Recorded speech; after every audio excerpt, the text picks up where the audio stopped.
Sidang duka yang berpengharapan dalam Kristus, Bapak Deki dan 7 orang anak yang kami kasihi dalam Kristus Yesus. Salam. Dalam duka ini, pertama-tama izinkan kami mengucapkan selamat Natal kepada Bapak Deki dan juga anak-anak yang sekiranya kita baru berjumpa hari ini. Saudara-saudari yang terkasih dalam Kristus Yesus, siapa yang tahu bahwa Natal kemarin adalah Natal terakhirnya? Siapa juga yang tahu bahwa gereja hari ini yang kita ikuti adalah gereja terakhir? Siapa yang tahu bahwa perjumpaannya dengan seorang kemarin misalnya adalah perjumpaan terakhir? Dan siapa yang tahu saat terakhir dalam kehidupannya? Tidak seorang pun. Siapa yang tahu bahwa ciuman mama kemarin adalah ciuman terakhir? Dan siapa yang tahu bahwa pelukan mama kemarin adalah pelukan terakhir? Siapa yang tahu bahwa kue yang mama buat kemarin itu kue terakhir? Siapa yang tahu? Tidak seorang pun. Sebab demikianlah Allah bekerja, rapi, tepat, dan sesuai waktunya. Kehidupan kita semua akan selalu berjumpa dengan dua kenyataan. Bahwa setiap kita akan sampai di titik terakhir. Itu kenyataan yang pertama. Dan kenyataan yang kedua, bahwa setiap kita tidak ada yang tahu kapan hari terakhir itu. Selama hidup, kita boleh merencanakan banyak hal. Boleh merencanakan sesuatu untuk dikerjakan besok. Atau merencanakan sesuatu yang besar untuk bulan depan. Dan juga tahun depan. Sangat boleh untuk kita berencana jangka panjang. Tapi jika waktu kematian tiba, bagaimanapun caranya, kita akan berpulang. Kitab pengkhotbah yang kita baca malam ini menulis, manusia tidak mengetahui waktunya. Seperti ikan yang tidak tahu kapan dia tertangkap di pukat nelayan. Atau seperti burung yang tidak pernah tahu kapan dia akan terjerat di jala. Manusia tidak pernah tahu kapan kematian menjemput. Yang kita tahu, mendiang Mama Sophie menderita sakit. Dengan berbagai macam penyakit di tubuhnya. Tapi bahkan dia sendiri pun, dia tidak pernah tahu kapan hari kematian. Kenapa demikian? Pada bagian akhir bacaan kita menulis, karena hal itu menimpa mereka secara tiba-tiba.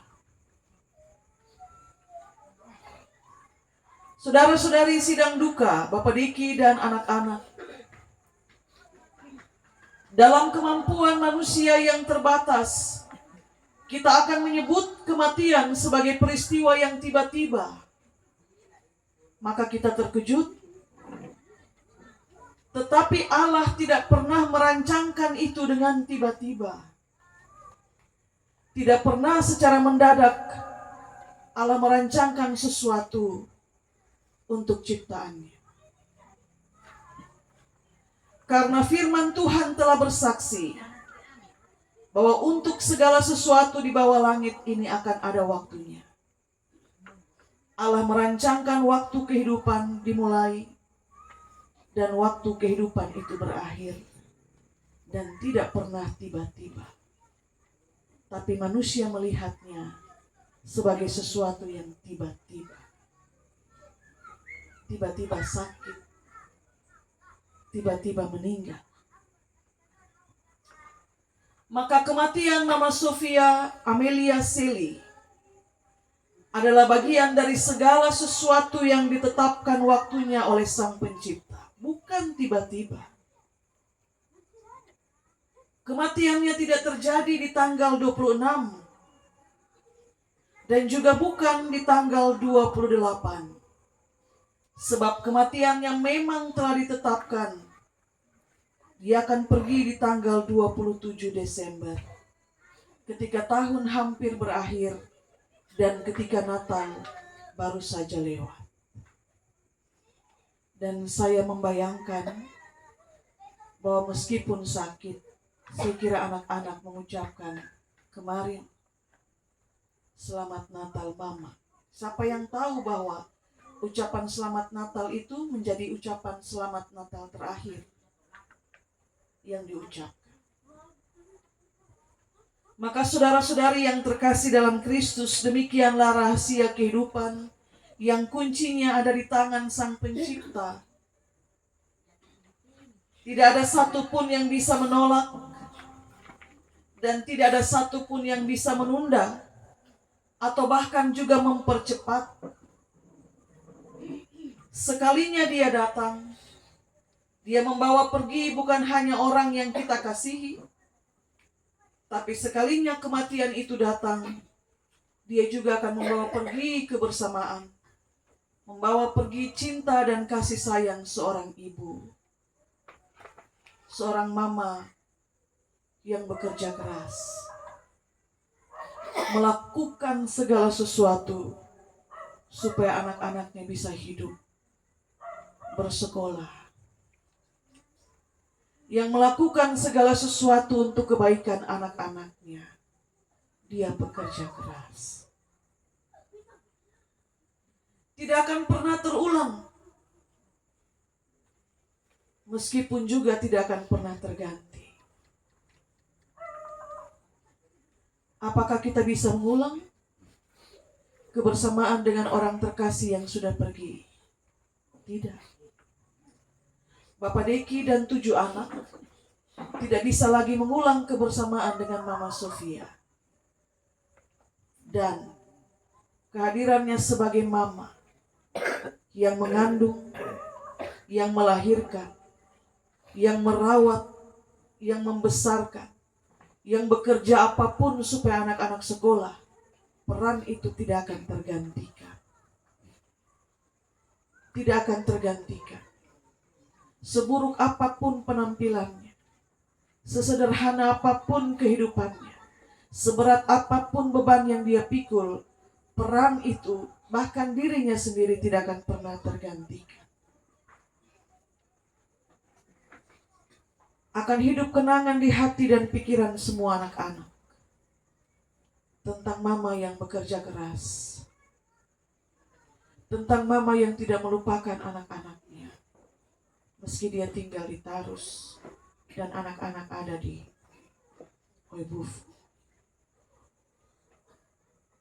Kami turut berduka cita bersama Bapak Deki dan anak-anak. Natal kemarin, Natal terakhir. Ucapan selamat Natal kemarin untuk Mama, itu juga ucapan selamat Natal terakhir. Siapa yang tahu saat-saat terakhir? Tidak ada yang tahu. Dan karena itu, selama masih ada waktu, selama masih diberikan kesempatan, ingat baik-baik. Yang pergi tidak akan kembali. Yang berlalu tidak akan berulang. Kalau bisa lakukan itu sekarang, jangan pernah untuk menunda. Kalau bisa bilang, beta sayang mama, ucapkan itu tanpa harus menunda. Mama sudah berjuang dengan sakitnya. Dia pasti punya doa-doa yang dia persembahkan kepada Tuhan supaya dia disembuhkan. Tapi demikianlah hidup manusia. Semua tidak terjadi dengan tiba-tiba. Dia berpulang 27 Desember 2025 seusai Natal dan menjelang pergantian tahun. Firman Tuhan memberkati kita. Amin.